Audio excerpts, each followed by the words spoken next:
Hello aspirants. कैसे हैं आप सब? कैसी तैयारी चल रही है आप सबकी? आई होप सब अच्छे से पढ़ाई कर रहे होंगे, सबकी तैयारी अच्छी चल रही होगी। Aspirants, welcome to our YouTube channel knowledge hub. Knowledge hub में आपका एक बार फिर से स्वागत है। और आज हम सभी एस्पिरेंट्स के लिए एक मज़ेदार कंटेंट लेके आए हैं जिसको पढ़ के आपको काफ़ी मज़ा आने वाला है। ठीक है, तो चलिए बिना किसी देरी के शुरुआत करते हैं, उस कंटेंट की तरफ बढ़ते हैं।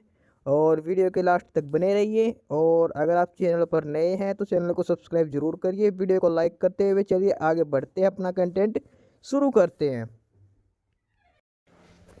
स्टूडेंट्स, ये है मैराथन पॉलिटी के एमसीक्यू क्वेश्चंस की। ठीक है, और ये काफ़ी इंपॉर्टेंट क्वेश्चंस है जो हर एग्ज़ाम में पूछे जा रहे हैं। और इस वीडियो में जो हम क्वेश्चंस लेके आए पॉलिटी के, वो इंग्लिश और हिंदी दोनों लैंग्वेजेस में हैं। साथ में हर क्वेश्चन के साथ ऑप्शंस भी दे रखे हैं। आपको क्वेश्चंस पहले अटैम्प्ट करके देखने, आपको चेक करना आपको कितना आता है कितना नहीं आता है। ठीक है, तो वन बाय वन करके एक बार स्टार्ट करते हैं। ठीक है, तो सबसे फर्स्ट को क्वेश्चन है वो है which one of the following department is not under the ministry of home affairs. निम्नलिखित में से कौन सा विभाग गृह मंत्रालय के अधीन नहीं है? आपके ऑप्शन है, option A department of official languages, department of border management, department of Jammu Kashmir affairs and department of legal affairs. आधिकारिक भाषाओं का विभाग, सीमा प्रबंधन विभाग, जम्मू कश्मीर मामलों का विभाग और कानूनी मामलों का विभाग। देखिए, होम जो मिनिस्ट्री है उसके अंडर में जो सारे भी जो आर्म्ड फोर्सेज हैं, सारे डिपार्टमेंट्स ये होम मिनिस्ट्री के अंडर में आते हैं। ठीक है, इसके अलावा जो ऑफिशियल लैंग्वेज है, बॉर्डर मैनेजमेंट, जो भी अफेयर जो स्टेट अफेयर्स है वो होम मिनिस्ट्री के अंडर में है। लेकिन जो लीगल अफेयर्स के जो मैटर हैं, जो कानूनी मामलों के जो मैटर हैं, वो होम मिनिस्ट्री के अंडर में नहीं आते। ठीक है, तो क्वेश्चन नंबर इस जो इसका है फर्स्ट क्वेश्चन का जो करेक्ट आंसर है वो option D is the correct answer. ठीक है, चलते हैं नेक्स्ट क्वेश्चन पे। Question number 152। Question number 152 is which one of the following statement regarding the casting vote in the parliament are correct. Casting votes के बारे में पूछा है कि संसद में वोट डालने के संबंध में कौन सा कथन सही है। आपके ऑप्शन है, ऑप्शंस के अलावा स्टेटमेंट्स दे रखे हैं, उनमें से बताने कौन कौन सी स्टेटमेंट्स सही है। फर्स्ट है, it is cast by the speaker और a person acting as such. It is cast in addition to voting in the first instance. It is cast in the case of equality of votes. It is always cast to maintain the status quo. यानी कि इसमें दे रखा कि यह वक्त यानी कि जो स्पीकर है या फिर स्पीकर यानी कि जो कास्टिंग वोट है स्पीकर के द्वारा डाला जाता है। पहला ऑप्शन तो ये है। दूसरा ऑप्शन ये है कि ये पहली बार में मतदाता के अलावा डाली गई वोट होती है। तीसरा है कि यह वोटों की समानता के समय डाला जाता है जब पक्ष किसी भी चीज़ के बिल के फेवर में और अपोजिशन में सेम वोट हो, तब स्पीकर के द्वारा डाला जाता है। एंड लास्ट जो स्टेटमेंट है यह हमेशा यथाशक्ति बनाए रखने के लिए डाला जाता है। तो जो कास्टिंग वोट है वो हमेशा डाला जाता है स्पीकर ऑफ द ठीक है, स्पीकर के द्वारा डाला जाता है, लोकसभा स्पीकर या फिर राज्यसभा स्पीकर के द्वारा डाला जाता है। तो स्टेटमेंट 1 है वो करेक्ट है। इसके अलावा स्टेटमेंट जो 3 है वो भी करेक्ट है कि जब दोनों साइड में किसी भी वोट बराबर हो जाए, फेवर में और अपोजिशन में, तब ये वोट डाला जाता है।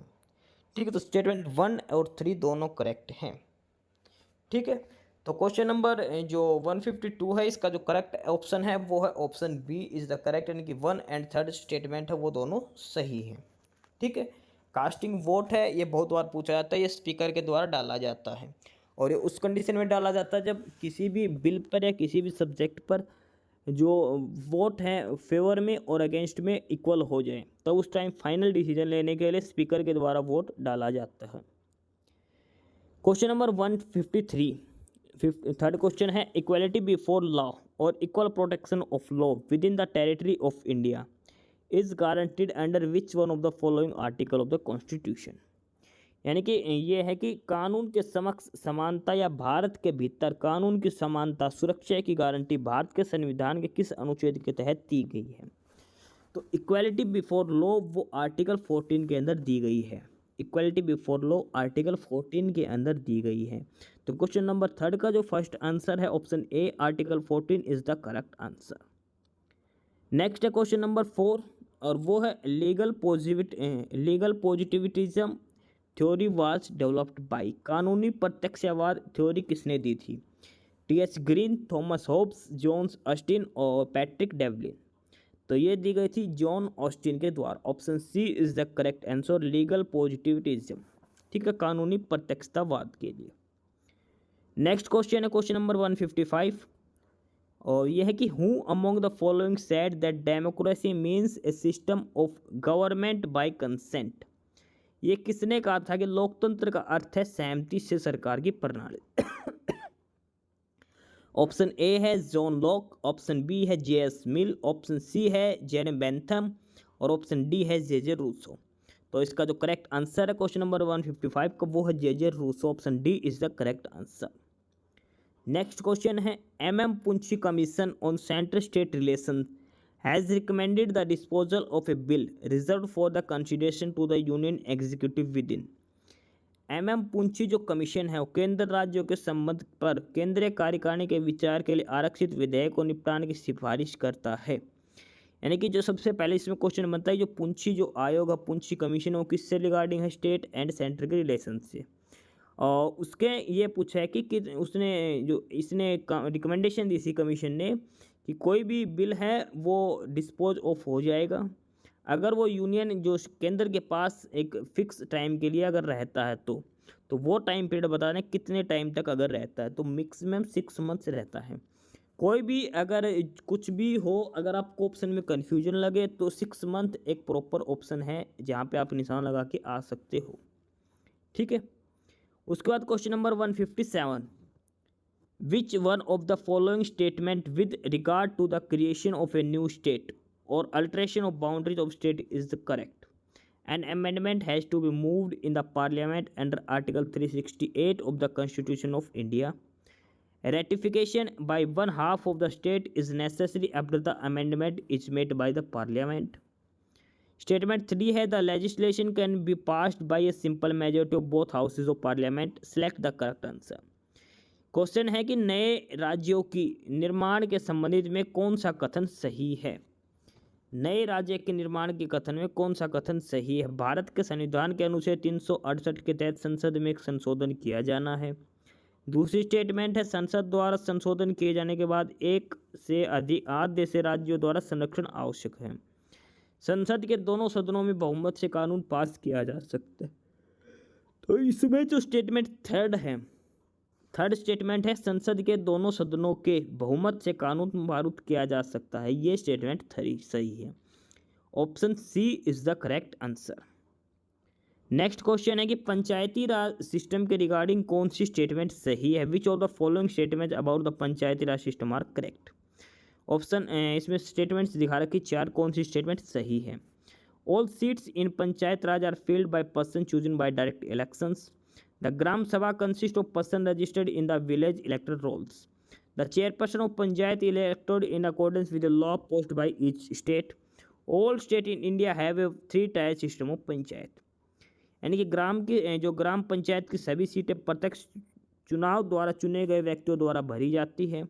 ग्राम सभा में गांव की मतदाता सूची में पंजीकृत व्यक्ति होते हैं। पंचायत का अध्यक्ष प्रत्येक राज्य द्वारा पारित एक कानून के अनुसार चुना जाता है। भारत के सभी राज्यों में पंचायत की त्रिस्तरीय व्यवस्था है। तो इसमें जो स्टेटमेंट कौन कौन सी करेक्ट हैं? तो स्टेटमेंट 1 सही है, जो भी डायरेक्ट इलेक्ट होते हैं। ठीक है, जो पंचायत के मेंबर है वो डायरेक्ट इलेक्शन के थ्रू चूज किए जाते हैं। ठीक है, यानी कि पंच और सरपंच जो भी होते हैं उनके इलेक्शन होते हैं।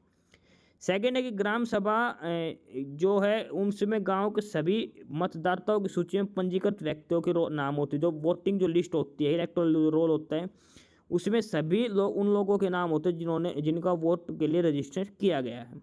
ठीक है, स्टेटमेंट 2 भी करेक्ट है। स्टेटमेंट 3 है कि the chairperson of a panchayat is elected in accordance with the law passed by each state. हर राज्य के द्वारा जो कानून बनाया गया पंचायत अध्यक्ष के लिए उसी से चुना जाता है। All state in India have a three tier system of panchayat, ये गलत है, सभी स्टेट में नहीं है। ठीक है, तो स्टेटमेंट 1, 2, 3 तीनों सही, यानी कि option B is the correct answer. Option B is the correct answer. Next question है which one of the following statement are correct. The election of the panchayat are connected by state election commission, सही है ये। The state election commissioner is appointed by the chief election commission of India, ये भी सही है। The state legislature have the power to make laws on the matter related to panchayat election, ये भी सही है। अब इसमें ऑप्शंस देखते हैं और इसमें दिखाते हैं कि पंचायत के चुनाव बाद राज्य चुनाव के आयुक्त, तो इसमें जो स्टेटमेंट 1 और 3 सही है, कुछ स्टेटमेंट 2 गलत है। राज्य चुनाव आयोग की नियुक्ति जो मुख्य चुनाव आयोग के द्वारा नहीं की जाती है, ध्यान रख के चलना, ठीक है, ये गलत है खाली। अगला क्वेश्चन है which one of the following is not A correct description of the union cabinet. केंद्रीय मंत्रिमंडल का सही विवरण क्या नहीं है। It is a part of parliament, ये सही है। केंद्रीय मंत्रिमंडल जो संसद का सदस्य होता है, क्योंकि लोकसभा का सदस्य होता है। It is responsible to the parliament, ये पार्लियामेंट के लिए, संसद के लिए उत्तरदायी भी रहता है। अगर सदस्य है उसका तो उसके लिए उत्तरदायी भी रहेगा। It remains in power till it enjoys the confidence of the parliament, यानी कि जब तक संसद में बहुमत है, विश्वास प्रस्ताव, तब तक ये पावर में रहता है, ये भी बात सही है। A person from outside the parliament can never be appointed A member of cabinet, ये गलत है, क्योंकि अपॉइंट कर सकता है। जैसे राज्यसभा में 12 मेंबर्स को अपॉइंट किए जा सकते हैं, तो आउटसाइड द पार्लियामेंट के मेंबर को भी अपॉइंट किया जा सकता है। तो स्टेटमेंट डी है वो गलत रहेगी इसके अंदर, ऑप्शन डी इसका करेक्ट आंसर है। क्वेश्चन नंबर 161 है which one of the following statement about the composition of parliament is not correct. कौन सी स्टेटमेंट इनमें से गलत है। ऑप्शन है representative of the state in Rajya Sabha are elected directly by people, ये गलत है, पहली स्टेटमेंट ही गलत है। राज्यसभा के मेंबर्स लोगों के द्वारा नहीं चूज किए जाते। लोकसभा मेंबर वो डायरेक्ट पीपल्स के द्वारा चूज किए जाते हैं, राज्यसभा के मेंबर्स चूज नहीं किए जा सकते। तो स्टेटमेंट 1 गलत है। स्टेटमेंट बी, सी और डी तीनों सही है। Representation from UT in Lok Sabha chosen directly by, देखो लोकसभा वाले डायरेक्टली चूज किए जाते हैं। राज्यसभा 12 नॉमिनेटेड मेंबर, राज्यसभा में 12 सदस्य मनोनीत सदस्य होते हैं, ये भी सही है। और SC ST के लिए लोकसभा में सीट रिजर्व होती है, ये भी स्टेटमेंट सही है। तो स्टेटमेंट 1 है वो गलत रहेगी। तो 161 का जो करेक्ट आंसर है option A is the correct answer. Next है question number 162 which one of the following fundamental right is available for non citizen, जो गैर नागरिक जो भारत के नहीं हैं उनको कौन कौन से अधिकार उपलब्ध हैं। फ्रीडम ऑफ स्पीच नहीं, फ्रीडम ऑफ स्पीच यानी कि जो बोलने की आज़ादी है वो नहीं है। उसका प्रोटेक्शन अगेंस्ट सेल्फ इंक्रिमेशन यानी कि आत्म सुरक्षा के खिलाफ संरक्षण, ये सही है। फ्रीडम ऑफ कंसाइंस अंतरात्मा की स्वतंत्रता, ये भी सही है। Non discrimination in matter of employment, रोजगार के मामले में भेदभाव, ये गलत है। रोजगार के बारे में ये सिर्फ जो सिटीजन हैं उनको दिए जाएंगे। तो स्टेटमेंट 2 और 3 सही है। तो इस क्वेश्चन का जो करेक्ट आंसर है option C is the correct answer. Next है which one of the following statement about the vice president of India is not correct. भारत के उपराष्ट्रपति के बारे में कौन सा कथन गलत है, नॉट करेक्ट यानी कि कौन सा कथन सही नहीं है।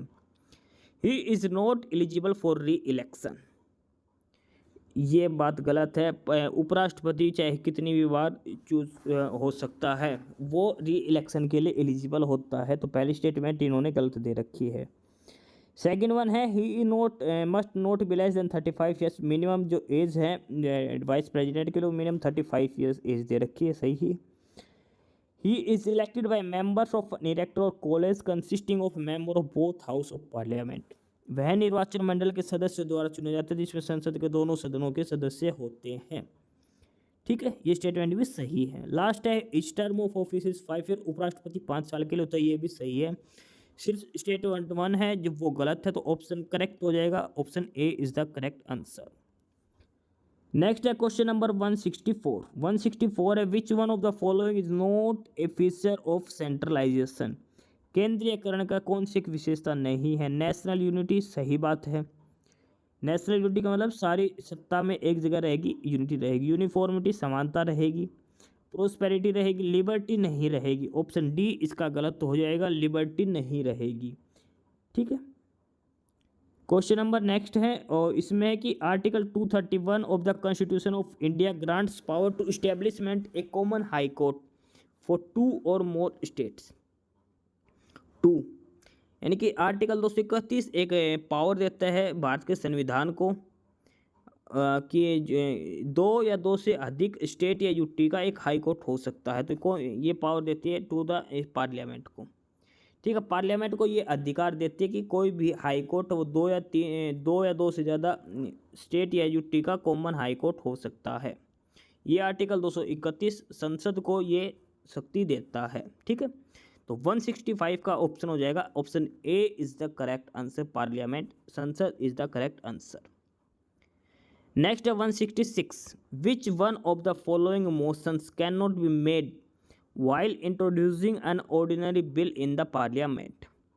क्वेश्चन है कि संसद में एक साधारण विधेयक पेश करते समय निम्नलिखित गतिविधियों में से किसे नहीं बनाया जा सकता। फर्स्ट है that the bill be taken into consideration, ये सही है। The bill be circulated for the purpose of electrifying public opinion, ये भी सही है।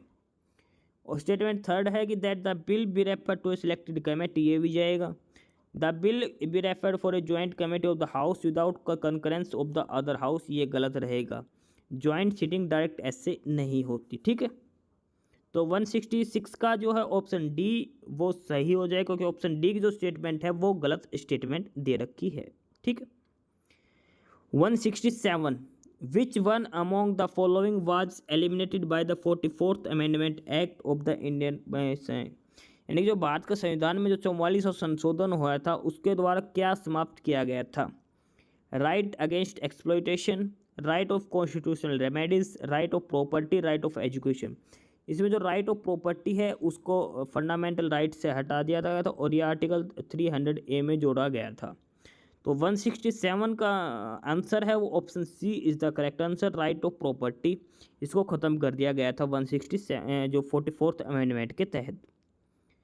Question number 168, the provision the state shall take steps to separate the judiciary from the executive in the public services of the state is incorporated in which part of the constitution.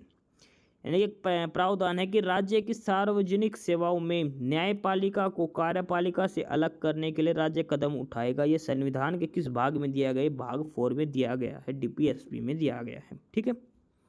तो question number 168 का है option 1 is the correct answer, option A is the correct answer, ठीक है, भाग 4। Question number 169, which one of among the following is the largest state in terms of seat in Rajya Sabha, यानी कि राज्यसभा की सबसे ज़्यादा सीट किस राज्य के अंदर है। तो ये है बिहार के अंदर, option B is the correct answer, Bihar के अंदर सबसे ज़्यादा राज्यसभा की सीटें हैं। नेक्स्ट क्वेश्चन है, under which and article of the constitution of India has provision been made for reservation of seat for women in panchayat, यानी कि जो ग्राम पंचायत है उनमें महिलाओं के लिए सीटों का आरक्षण संविधान के किस अनुच्छेद में दिया गया है। देखो 243 आर्टिकल वो पंचायत से संबंधित है, लेकिन इसके सब पार्ट के ऑप्शंस दे रखे B, C, D, E। तो इसका जो करेक्ट ऑप्शन है आर्टिकल 243D और करेक्ट ऑप्शन है आंसर सी, ऑप्शन सी दे रखा 243D आर्टिकल का नाम है। तो उसके बेसिस पर महिलाओं को आरक्षण दिया गया पंचायत में, ठीक है। तो करेक्ट ऑप्शन हो जाएगा ऑप्शन सी। नेक्स्ट है, department of public enterprises is a part of, लोक उद्यम विभाग किसका अंग है। Ministry of finance, ministry of heavy industry, PMO, ministry of commerce and industry. तो ये है ministry of finance. Public enterprises, bureau public enterprise जो डिपार्टमेंट है वो फाइनेंस डिपार्टमेंट के अंडर में आता है। तो क्वेश्चन नंबर 171 का जो ऑप्शन हो जाएगा option A is the correct answer. Next है, which one of the following statement with regard of panchayat in India are correct, panchayat से संबंधित कौन सी जो स्टेटमेंट है वो सही है, कौन सा कथन सही है। पहला, seats in the panchayat are filled by direct elections from the territorial constitution in the panchayat area. The gram sabha is the body of person registered in the electoral roll relating to a village within the panchayat area. The panchayat work on the principle of constitutional autonomy.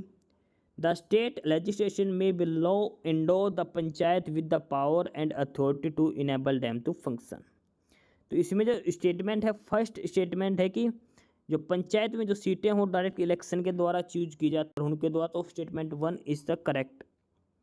Statement 2 है कि ग्राम सभा में जो लोग होते हैं पंचायत के अंदर वो एक ग्राम के मतदाता सूची में पंजीकृत व्यक्तियों का निकाय है, ये भी सही है।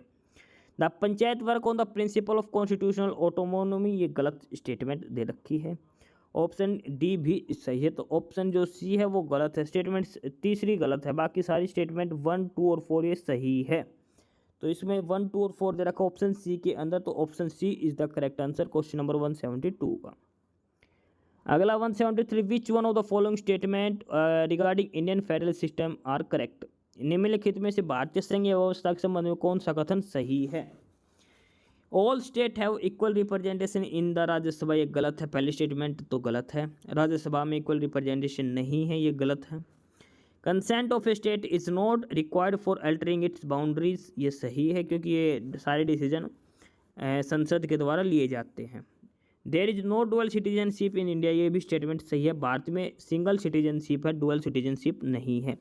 तो स्टेटमेंट 2 और 3 सही है, यानी कि option B is the correct answer. Statement 2 and 3 is correct. Next है क्वेश्चन नंबर 174। 174 में कि सुप्रीम कोर्ट के पावर्स रिगार्डिंग कौन सी स्टेटमेंट सही है। Original jurisdiction in a dispute between government of India and one or more state, ये supreme court of India देखता है। केंद्र सरकार और राज्य सरकार के मध्य जो भी जुरिडिक्शन होगा वो सुप्रीम कोर्ट देखेगा, सही है ये। The power to hear appeals from the high court, ये भी सुप्रीम कोर्ट सुनेगा। हाई कोर्ट के बाद जो अपील होती है वो सीधी सुप्रीम कोर्ट में होती है। Passing decrease and order for doing justice in an matter before it, यानी कि इसके समक्ष किसी भी मामले में न्याय करने के लिए आदेश और आदेश पारित करने, ये भी सही है। Render advice to the president of India in a matter of law, ये आर्टिकल 143 के तहत जो चीफ जस्टिस ऑफ इंडिया है वो प्रेसिडेंट को एडवाइस दे सकता है, ये भी सही है। यानी कि 1, 2, 3, 4 चारों स्टेटमेंट सही हैं, तो option A is the correct answer जिसमें लिखा 1, 2, 3, 4। ठीक है, 174 का option A is the correct answer, यानी कि चारों स्टेटमेंट है वो सही दे रखी है। नेक्स्ट है 175। 175 जो क्वेश्चन है उसमें है कि कौन सी स्टेटमेंट करेक्ट है प्रेसिडेंट की पावर के अंदर। The executive power of the union shall be vested in the president. The executive power shall be exercise by the president only through officers subordinated by him. The supreme commandant of the defence force of the union shall be vested in the president. ये तो question जो statement third है वो तो question पूछा गया कि जो भी अपनी सुरक्षा कमांड एयरफोर्स, नेवी और आर्मी, इनका जो सुप्रीम कमांडेंट होता है वो राष्ट्रपति होता है। ठीक है, तो स्टेटमेंट फर्स्ट और थर्ड सही है। संघ की जो कार्यकारी शक्ति है वो भी राष्ट्रपति के अंदर निहित होती है। स्टेटमेंट 1 और 3 सही है। 1 और 3 है ऑप्शन सी के अंदर, तो option C is the correct answer. Next है which one of the following state article 20। Next जो क्वेश्चन है क्वेश्चन नंबर 176 और क्वेश्चन है कि which of the following statement regarding article 21 of the constitution of India is और are correct. नीचे statements दी गई हैं और इसमें पूछा है कि आर्टिकल 21 अनुच्छेद 21 के तहत कौन सा कथन सही है। 3 स्टेटमेंट दे रखी है। सबसे पहली है कि article 21 is violated when the under trial prisoners are detained under judicial custody for an indefinite period. अनुच्छेद 21 का उल्लंघन तब होता है जब विचाराधीन कैदियों का अनिश्चित काल के लिए न्यायिक हिरासत में रखा जाता है। सही बात है, ठीक है, उस टाइम क्योंकि अनिश्चित काल के लिए नहीं रख सकते राइट टू फ्रीडम के बेसिस पर, ठीक है, मतलब जीवन जीने के अधिकार के उस पर। तो आज स्टेटमेंट 1 है वो सही है। अगली है statement right to life is one of the basic human rights and not even the state has the authority to violate that right. सही बात है, जीवन जीने का जो अधिकार है ये एक मानव अधिकार है, बेसिक जो बुनियादी मानव अधिकारों में से एक है और राज्य को भी उस अधिकार का उल्लंघन करने का अधिकार नहीं है। ठीक है, जो आर्टिकल 20 और जो 21 एमरजेंसी केस में भी ये लागू रहते हैं। ठीक है, तो इसलिए जो स्टेटमेंट 2 है वो भी सही है। नेक्स्ट जो स्टेटमेंट है under article 21 the right of a woman to make reproductive choices is not a dimension of personal liberty. अनुच्छेद 21 के तहत एक महिला को प्रजनन विकल्प चुनने का अधिकार व्यक्तिगत स्वतंत्रता का आयाम नहीं है। ये गलत है, व्यक्तिगत स्वतंत्रता होती है एक पर्सनल जो होता है, जो पर्सनल लिबर्टी है उसके बेसिस पर ये होती है। तो स्टेटमेंट 3 है वो गलत है। तो क्वेश्चन नंबर 176 में जो है वो स्टेटमेंट फर्स्ट और सेकंड दोनों सही है। ठीक है, और अब इसमें ऑप्शंस देखते हैं। तो फर्स्ट और सेकंड जो दोनों सही है वो ऑप्शन बी में दे रखे हैं, तो इसका जो करेक्ट ऑप्शन हो जाएगा option B is the correct answer question number 176। Next question, which one of the following statements are correct regarding the right to education in India. Right to education और यानी कि जो शिक्षा के अधिकार के संबंध में कौन से कथन सही है। फर्स्ट है, free and compulsory education should be provided to all the childrens of the age of 6 to 14 years, यानी कि 6 से 14 साल के बच्चों को सभी को निःशुल्क और अनिवार्य शिक्षा प्रदान की जानी चाहिए। The imperative of the provision of the right of education act 2009 is that school must have qualified teachers and basic infrastructure. शिक्षा का अधिकार अधिनियम 2009 के प्रावधान की अनिवार्यता यह दर्शाती है कि स्कूलों में योग्य शिक्षक और बुनियादी ढांचा होना चाहिए। स्टेटमेंट 3 है, there should be quality education without any discrimination on the ground of economic, social and cultural background. आर्थिक, सामाजिक और सांस्कृतिक पृष्ठभूमि के आधार पर बिना किसी भेदभाव के गुणवत्तापूर्वक शिक्षा होनी चाहिए। अब इसमें ऑप्शंस दे रखे कौन कौन सी स्टेटमेंट सही है, कौन सी गलत है। ठीक है, तो स्टेटमेंट जो थर्ड है ये तो बिल्कुल करेक्ट है। स्टेटमेंट थर्ड से चलते हैं कि किसी भी भेदभाव के बिना सभी को शिक्षा इक्वल देनी चाहिए, ये सही बात है। कोई भी इकोनॉमिक, सोशल और कल्चरल बैकग्राउंड का कोई इसमें आधार नहीं होना चाहिए। ठीक है, उसका स्टेटमेंट सेकंड भी सही है। राइट टू एजुकेशन एक्ट 2009 था, उसका ये कथन था कि स्कूल में टीचर्स होने चाहिए और इंफ्रास्ट्रक्चर स्कूल का होना चाहिए शिक्षा के अधिकार के लिए। स्टेटमेंट फर्स्ट है कि 6 से 14 साल के बच्चों को अनिवार्य और निःशुल्क शिक्षा प्रदान करनी जरूरी है। तो इसमें जो तीनों स्टेटमेंट है वो तीनों की तीनों सही है। ठीक है, तो इसका जो करेक्ट ऑप्शन हो जाएगा, option A is the correct option. First, second and third सारी स्टेटमेंट्स इसकी सही हैं। ठीक है, इसके बाद नेक्स्ट है क्वेश्चन नंबर 178। इसमें है कि which of the following statement, इसमें पूछा कि इनमें से कौन सा कथन सही है regarding the privilege of the member of the parliament.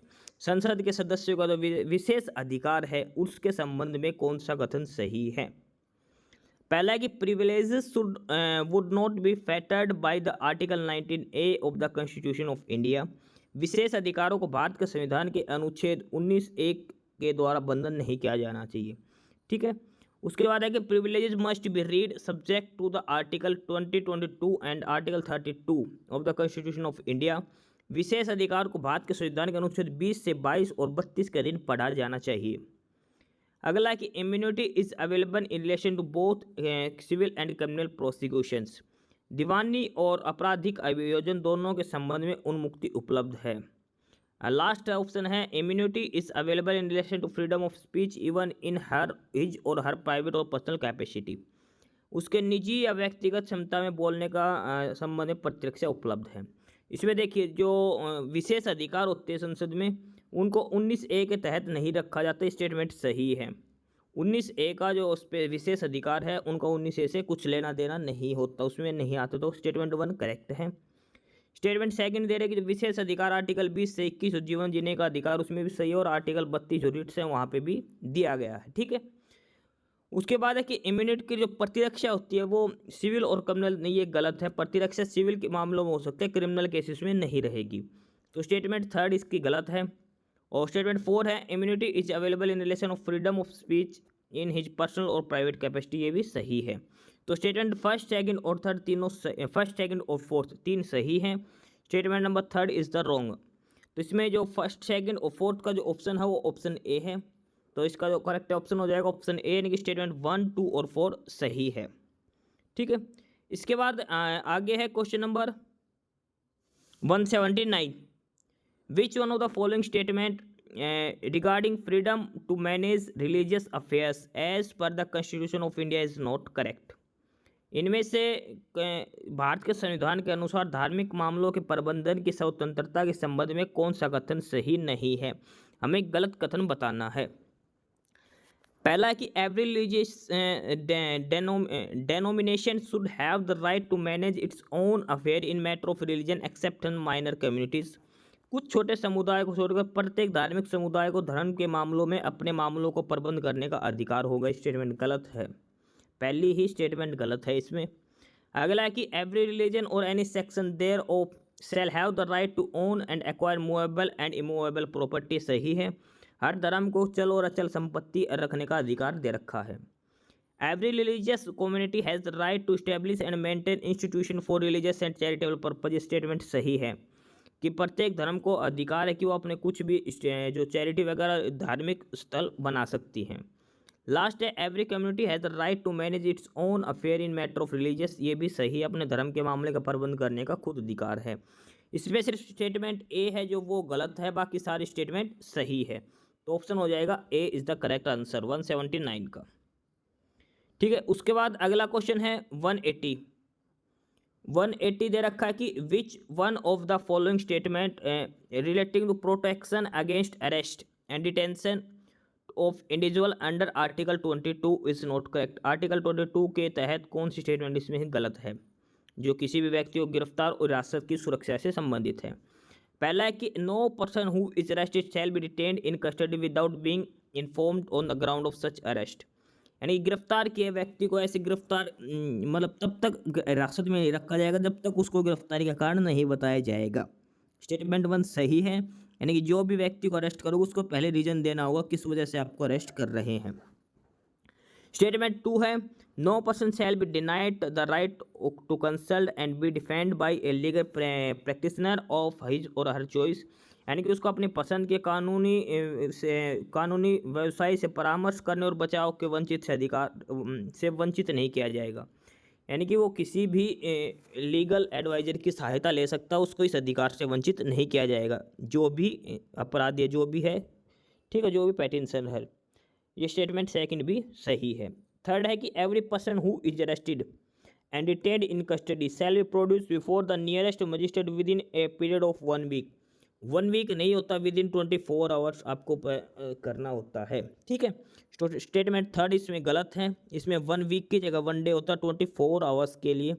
24 यानी कि 24 घंटे के अंदर अंदर उसको वहाँ के मजिस्ट्रेट के सामने पेश किया जाना अनिवार्य होता है। तो स्टेटमेंट 3 है वो गलत है इसके अंदर। ठीक है, यहाँ पे 1 वीक की जगह 1 डे यानी कि 24 आवर्स होता है। The right to protection against is not available to a person in jail pursuant of to a judicially order, यानी कि जो ये कि न्यायिक आदेश के अनुसार जेल में बंद व्यक्ति को सुरक्षा का अधिकार उपलब्ध नहीं है, ये भी सही है। तो स्टेटमेंट थर्ड इसकी गलत है, तो ऑप्शन सी इसका सही आंसर हो जाएगा। उसके बाद क्वेश्चन नंबर 181, इनमें से कौन सी स्टेटमेंट करेक्ट है भारत के संविधान के प्रस्तावना के संबंध में? The preamble by itself is not enforced in a court of law. सही बात है, प्रस्तावना अपने आप को किसी भी न्यायालय में परिवर्तन नहीं है, सही है स्टेटमेंट। अगला है कि the preamble state that objective which of the constitution seeks to stabilize and promote. प्रस्तावना उन उद्देश्यों को बताती है जिन्हें संविधान स्थापित करना और बढ़ावा देना चाहता है, सही है ये भी। थर्ड स्टेटमेंट है the preamble indicates the source from which the constitution drive it's authority. संभावना उन स्रोतों को इंगित करती है जिन्हें संविधान अपना अधिकार प्राप्त करता है। क्वेश्चन नंबर 181 की तीनों स्टेटमेंट सही हैं। ठीक है, तो 1, 2, 3 तीनों सही है। ऑप्शन ए है जिसमें 1, 2, 3 दे रखा, तो इसका करेक्ट ऑप्शन हो जाएगा ए। 181 का option A is the correct answer. अगला है कि which one of the following statement relating to culture and education right of India is not correct. इनमें से कौन सी स्टेटमेंट गलत है जो सांस्कृतिक और शैक्षणिक अधिकारों के संबंध में है? Every section of the citizen has the right to conserve its language script or culture. Statement 1 सही है, यानी कि नागरिकों के प्रत्येक वर्ग को अपनी भाषा, लिपि या संस्कृति के संरक्षण का अधिकार है। ठीक है, स्टेटमेंट 2 दे रखे इसमें no citizen shall be denied admission into any educational institute maintained by the state और received aid of the state fund on the ground of religious language. यानी कि कोई भी शैक्षणिक संस्थान जो सरकारी है या फिर सरकार से मान्यता प्राप्त जो भी शैक्षणिक संस्थान है वो किसी भी व्यक्ति को एडमिशन से मना नहीं कर सकते। किस बेसिस पर? धर्म के, जाति के, भाषा के आधार पर। ठीक है, स्टेटमेंट 2 भी सही है। स्टेटमेंट 3 है the state shall in granting aid to the education institute discriminates against any educational institute on the ground that it is under the management of a majority community. ये गलत है, क्योंकि जो सरकार से जो मान्यता प्राप्त है, जो सरकार से जो सहायता प्राप्त जो शैक्षणिक स्कूल होते हैं उनमें किसी प्रकार का भेदभाव नहीं होता, सरकार से समान रूप से सहायता दी जाती है सभी में। ठीक है, धार्मिक आधार पर इनमें भेदभाव नहीं किया जाता। स्टेटमेंट 3 इसकी गलत है। स्टेटमेंट 4 है all majority whether based on religious और language shall have the right to establish and administer educational institute of their choice. यानी कि सभी अल्पसंख्यक चाहे धर्म या भाषा के आधार पर उन्हें अपनी पसंद के शिक्षण संस्थानों की स्थापना और प्रशासन का अधिकार होगा, ये भी सही है। तो इसमें स्टेटमेंट सी है वो गलत है, तो ऑप्शन सी इसका करेक्ट आंसर हो जाएगा। ठीक है, अगला है 183, which of the following statement related to DPSB is not correct. DPSB के संबंध में कौन सा कथन गलत है। The provision contain part 4 should shall not be enforced by any court, ये सही है, डीपीएसबी को जबरदस्ती लागू नहीं किया जा सकता। इसके बाद है कि DPSB are fundamental in the governance of the country, it shall be the duty of state to apply the DPSB in making laws, ये भी सही। The directive principle are directed in making India an advance capitalism country of the world, ये गलत होगा। इसमें हिंदी में दिखा रखा कि राज्य के नीति निर्देशक तत्वों के संबंध में कौन सा कथन सही नहीं, तो ये ऑप्शन जो डी है, नीति निर्देशक सिद्धांत भारत को एक उन्नत पूंजीवादी देश बनाने के लिए निर्देशित है, ये स्टेटमेंट डी इसकी गलत है, बाकी तीनों सही है। ठीक है, 184 है, और 184 में दे रखी है कि which of the following statement, जो वाइस प्रेसिडेंट के रिगार्डिंग कौन सी स्टेटमेंट गलत है। The vice president is elected by the electoral college consisting the elected member of both the houses of parliament. उपराष्ट्रपति का चुनाव संसद के दोनों सदनों के निर्वाचित सदस्यों से मिलकर एक निर्वाचक मंडल द्वारा किया जाता है। The vice president elected in accordance with the system of proportional representation by mean of single transferable vote. ठीक है, the vice president shall not be a member of either house of parliament और house of legislation on any state. The vice president of India shall be ex officio chairman of council of state and shall not hold any office of profit। उपराष्ट्रपति है वो राज्यसभा का पदेन सभापति होता है, ये भी सही है। उपराष्ट्रपति किसी भी सदन या राज्य के विधानमंडल का सदस्य नहीं रहेगा, ये भी सही है। उपराष्ट्रपति का चुनाव आनुपातिक प्रतिनिधित्व प्रणाली के अनुसार किया, ये भी सही है, लेकिन स्टेटमेंट 1 है वो गलत है। उपराष्ट्रपति का चुनाव दोनों सदनों के निर्वाचित सदस्यों से मिलकर एक निर्वाचन मंडल द्वारा किया जाता है, ये गलत है। ठीक है, इसके बाद question number 185, which of the following constitutional authority inquiries and decided in case of doubts and dispute arising out of the election of president and vice president of India. यानी कि भारत के राष्ट्रपति और उपराष्ट्रपति के चुनाव के संबंध में होने वाले विवाद कौन देखता है, उन पर निर्णय कौन लेता है। तो ये जो निर्णय लेता है सुप्रीम कोर्ट ऑफ इंडिया लेता है, ये बहुत कॉमन क्वेश्चन है, ऑप्शन ए इसका करेक्ट आंसर हो जाएगा 185 का। प्रेसिडेंट और वाइस प्रेसिडेंट के जो इलेक्शंस पे कोई भी डिस्प्यूट होता है वो सुप्रीम कोर्ट ऑफ इंडिया उस पर डिसीजन लेगा। ठीक है, अगला है 186, which of the followings are the function of NHRC national human right commission के जो नेशनल राष्ट्रीय मानव अधिकार आयोग के क्या क्या कार्य हैं। पहला है inquiry at its own initiative on the violation of human rights, मानवाधिकार के उल्लंघन पर अपने खुद जांच करता है, सही है ये। Inquiry on a petition presented to it by a victim, अगर कोई विक्टिम यहाँ पे अपनी कोई पेटिशन देता है तो उस पर भी कार्रवाई करता है, ये भी सही है। कोई शिकायत करता तो भी एक्शन लेता है। थर्ड है visit to jail to study the condition of the inmates, कैदियों की स्थिति जानने के लिए का अध्ययन करने के लिए जेल का दौरा भी करते हैं ये। Undertaking and promoting research in the field of human right, मानवाधिकारों के क्षेत्र में अनुशोधन और उनको बढ़ावा देना। ठीक है, तो ये चारों ही स्टेटमेंट सही है, यानी कि statement 1 2 3 4 all the above are correct statement. तो इसका जो करेक्ट ऑप्शन हो जाएगा option D is the correct answer. Next है 187, और 187 में है कि a person disqualified for being chosen as a member of either house of the parliament if the person, एक व्यक्ति संसद के किसी भी सदन के सदस्य के रूप में चुने जाने और होने के लिए अयोग्य है यदि वह व्यक्ति, किस कंडीशन में अगर कोई सदस्य अयोग्य घोषित हो सकता है।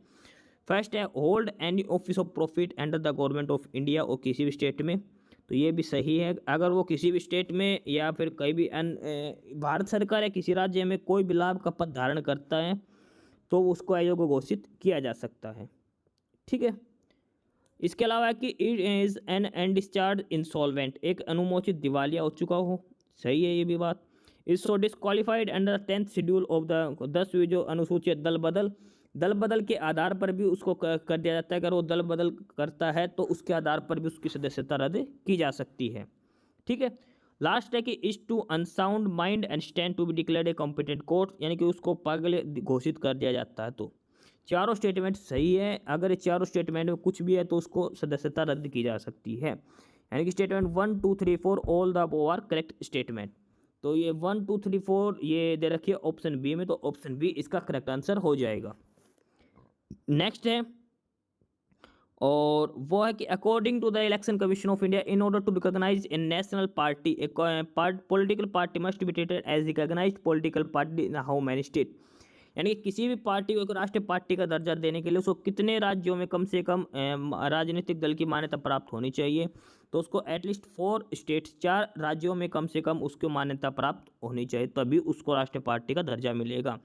188 का option C is the correct answer. Next 189, which of the following amendments of the constitution has prescribed that the council of ministers shall not be exceed 15% of the total number of members of the house of the people of legislative assembly in the state। कौन सा संविधान संशोधन था जिसमें एक बताया गया कि जितने भी राज्य विधानसभा के सदस्य हैं उनके 15% संख्या से अधिक मंत्री नहीं बनेंगे। जैसे किसी भी स्टेट में अगर 100 सीटें हैं तो वहाँ पे मैक्सिमम 15 ही जो एमएलए वहाँ के हैं वो मंत्री बन सकते हैं, या फिर लोकसभा के एमपी मंत्री बन सकते हैं। तो ये किया गया था 91वां संविधान संशोधन 91 में। Option A is the correct answer. यानी कि जो मंत्रिमंडल के 15% ही बन सकते, जो टोटल मेंबर है उनका 15% ही, 15% लोग ही मंत्री बन सकते हैं। Question number 190, under which one of the following amendment act Sikkim was admitted in the union of India. किस संविधान संशोधन के तहत सिक्किम को भारत में शामिल किया गया था, और वो किया गया 36वां संविधान संशोधन, 36th कॉन्स्टिट्यूशनल अमेंडमेंट के तहत सिक्किम को भारत का राज्य बनाया गया था। अगला है कि which one of the following state of India has the largest number of seat in its legislative assembly. कि विधानसभा की सबसे ज़्यादा सीट किस राज्य के अंदर है, और वो है Paschim Bangal. Option A is the correct answer, Paschim Bangal. ठीक है, ऑप्शंस के हिसाब से वैसे उत्तर प्रदेश आएगा, लेकिन ऑप्शंस में पश्चिम बंगाल है सही। अगला है कि which of the following statement about the ordinance making power of the governance is correct. राज्यपाल को अध्यादेश बनाने की शक्ति के निम्नलिखित में कौन सा कथन सही है। It is a discretionary power, यह एक विवेकाधीन शक्ति है, नहीं। ऑर्डिनेंस मेकिंग पावर गवर्नर के पास कोई गवर्नर का विवेक कुछ भी इस पे काम नहीं करता। अगर विधानसभा विधान परिषद से ये पास होता है तो गवर्नर को इस पर ये साइन करते ही ऑर्डिनेंस बन जाएगा। अगला है the governor himself is not competent to withdraw the ordinance at any time. राज्यपाल स्वयं किसी भी समय अध्यादेश को वापस लेने के लिए सक्षम नहीं। गलत। राज्यपाल किसी भी 6 महीने तक किसी भी अध्यादेश को वापस ले सकता है। 6 महीने बाद तो अपने आप ही खत्म हो जाएगा, क्योंकि अध्यादेश की जो समय सीमा होती है वो 6 महीने होती है। ठीक है, तो राष्ट्रपति चाहे उसको, राज्यपाल चाहे उसको कभी भी वापस ले सकता है। ठीक है, तो 192 में दोनों स्टेटमेंट गलत है, तो ऑप्शन डी है नीदर 1 और 2, ये इसमें दोनों स्टेटमेंट गलत है। अगला है कि in the context of India election on India which one of the following the correct form of VVPAT. जो वीवीपैट जो मशीन होती है उसकी फुल फॉर्म क्या होती है, तो वो होती है voter verifiable paper audit trail.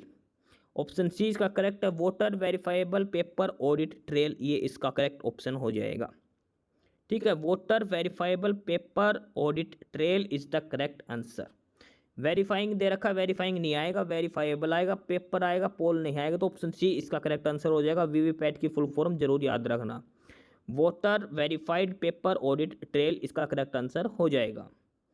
अगला है कि the judgement of the supreme court of India in the Vishakha case pertains. जो विशाखा जो केस था वो किसके संबंध में था, जो सुप्रीम कोर्ट ने डिसीजन दिया था, तो ये था sexual harassment in the work place, कार्यस्थल पर यौन उत्पीड़न। ठीक है, जो महिलाएं जो फीमेल जो काम करती है कहीं भी ऑफिस वगैरह में, वहाँ पे जो सेक्सुअल जो मैटर्स है उससे संबंधित केस था ये, जो यौन उत्पीड़न होता है महिलाओं का, तो इसका जो करेक्ट आंसर हो जाएगा option A is the correct answer. जो विशाखा केस है ये है कार्यस्थल में यौन उत्पीड़न से संबंधित है, sexual harassment in the work place. Next question है which one of the following acts are repealed by article 395 of the constitution of India.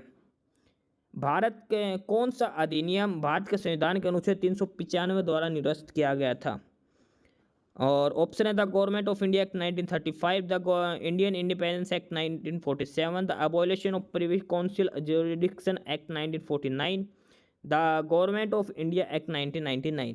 तो इसमें जो statement government of India act 1947 और 1935 दोनों ही हटा दिए गए थे।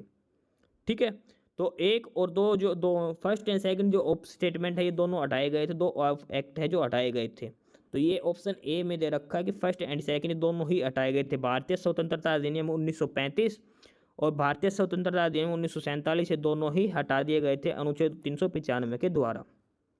ठीक है।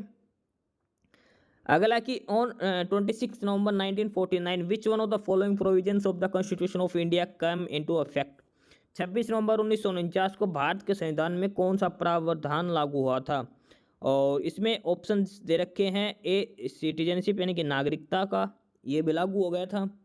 ऑप्शन बी है चुनाव का, ये भी लागू हो गया था। ऑप्शन सी है प्रोविजनल पार्लियामेंट, अंतरिम संसद का, ये भी लागू हो गया था।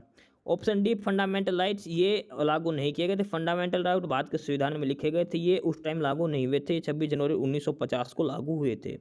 तो 1 2 3 ये लागू हो गए थे, जो ऑप्शन बी में दे रखी है। ठीक है, 1 2 3 ये तीनों लागू हो गए थे। अगला है which of the following statement regarding the constituent assembly of India is और आर करेक्ट। भारत की संविधान सभा के संबंध में कौन सा कथन सही है? The assembly was elected indirectly by the members of provincial legislative assemblies. विधानसभा का चुनाव अप्रत्यक्ष रूप से प्रांतीय विधानसभा के सदस्यों द्वारा किया जाना था। स्टेटमेंट 1 है वो सही है, यानी कि जो विधानसभा का जो चुनाव है वो अप्रत्यक्ष रूप से विधानसभाओं के सदस्यों द्वारा किया जाता था। ये पहले की बात है कॉन्स्टिट्यूशनल असेंबली के टाइम की। The elections were held on the basis of universal adult franchise, ये गलत है। The scheme of election was laid down by the cabinet delegation, ये सही है। उसके बाद the distribution of seat were done on the basis of Mountbatten plan, ये गलत है। तो 1 और 3 सही है, यानी कि option B is the correct answer. Statement 1 and 3 is the correct. Next है the basic structure doctrine with regards to the constitution of India related to. भारत के संविधान का जो मूल संरचना किससे संबंधित है? और ये हैं the power of judicial review, न्यायिक समीक्षा का आधार, केशवानंद भारती केस, ये तो आएगा ही 1973 का। और अगली है the constant of article 368 of the constitution, ये भी सही है। अगला गोलकनाथ केस इससे संबंधित नहीं था, गोलकनाथ केस अलग था। और बाकी जो फर्स्ट सेकंड थर्ड है ये सही है, संविधान के बेसिक स्ट्रक्चर से संबंधित है। तो स्टेटमेंट 1 2 3 ये तीनों सही हैं, ऑप्शन ए इसका करेक्ट आंसर हो जाएगा। ठीक है, Kesavananda Bharati case 1973, the constant of article 368 of the constitution of India और the power of judicial review, ये संविधान के मूल संरचना सिद्धांत से संबंधित हैं। 199 में है which of the following fundamental rights as enshrined in the constitution of India belong only to the citizens, यानी कौन से अधिकार जो केवल भारत के नागरिकों को दिए गए हैं? Article 19 protection to right of speech, ये सही बात है, सिर्फ जो नागरिक है वो उनको बोलने का अधिकार है, स्वतंत्रता का अधिकार है। Protection of life and personal liberty, ये सभी को दिया जाता है। आर्टिकल 21 विदेशियों को और भारत वालों को और विदेशों को सभी को आर्टिकल 21 दिया जाता है। आर्टिकल 15 प्रोविजन ऑन डिस्क्रिमिनेशन, भेदभाव का निषेध है। और 69 इक्वलिटी ऑफ अपॉर्चुनिटी, ये भी सही है। यानी कि जो स्टेट में जो आर्टिकल नंबर 21 है सिर्फ वो ही दूसरों नागरिकों को मिलता है, भारत के अलावा बाकी जो 19 15 और 16 19 15 और 16 तीनों आर्टिकल सिर्फ और सिर्फ भारत के जो राज्य के जो निवासी है, भारत के जो निवासी है उन्हीं के लिए है ये। तो इसका जो करेक्ट ऑप्शंस हैं 1 3 एंड 4, ये जो ऑप्शन सी है वो सही हो जाएगा। आज का जो लास्ट क्वेश्चन है, a citizen of India will lose his or her citizenship if he और सी रिनाउंस इंडियन सिटीजनशिप, ये सही है। यानी कि भारत का नागरिक अपनी नागरिकता को खो देगा यदि वह स्वयं त्याग करता, तो सही है बात भी। Voluntary acquires the citizenship of another country, खुद की स्वेच्छा से दूसरे देश की नागरिकता अगर धारण कर लेता तो उसकी भारत की नागरिकता खत्म हो जाएगी, ये भी सही बात है। Marriage a citizen of another country, नहीं ये गलत है, किसी दूसरे देश में शादी कर लेने से उसकी नागरिकता खत्म नहीं होगी। क्रिटिसाइज द गवर्नमेंट, ना सरकार की आलोचना करने पर भी नागरिकता खत्म नहीं होगी। यानी कि स्टेटमेंट 1 और 2 दोनों सही है, तो option C is the correct answer. तो ये थे 200 क्वेश्चंस की एक सीरीज़ है, जो टोटल इसमें जो 50 क्वेश्चन ये दिए गए हैं। ठीक है, तो ये थे कुछ इम्पोर्टेंट क्वेश्चन जो इंडियन पॉलिटी से संबंधित है, सारे के सारे क्वेश्चंस काफ़ी इंपॉर्टेंट क्वेश्चन है। सभी क्वेश्चन दोनों लैंग्वेज में दे रखे हैं, हिंदी इंग्लिश ऑप्शंस के साथ में। तो सभी क्वेश्चंस सारे कैंडिडेट्स ये क्वेश्चन जरूर करके जाए पॉलिटी के मैराथन क्लास में। आज में सिर्फ इतना ही था। ठीक है। एस्पिरेंट्स यही था आज की इस वीडियो में आपके लिए। ठीक है, और बाकी अगर कुछ नहीं समझ में आया या कुछ पूछना हो या फिर किसी स्पेसिफिक टॉपिक पे पूछना हो, वीडियो बनवानी हो, तो आप कमेंट बॉक्स में कमेंट कर सकते हैं। ठीक है, बाकी आप हमारा चैनल नॉलेज हब को सब्सक्राइब ज़रूर करें, अपने फ्रेंड्स को रिकमेंड करें और वीडियो को लाइक करें, शेयर करिए, जुड़े रहिए हमारे साथ।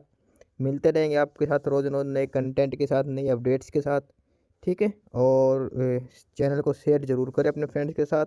एक बार फिर से जो एस्पिरेंट्स जो कैंडिडेट्स नए हैं वो चैनल को सब्सक्राइब ज़रूर करें, अपने चैनल नॉलेज हब। ठीक है, मिलते हैं नई अपडेट्स के साथ, तब तक के लिए बाय।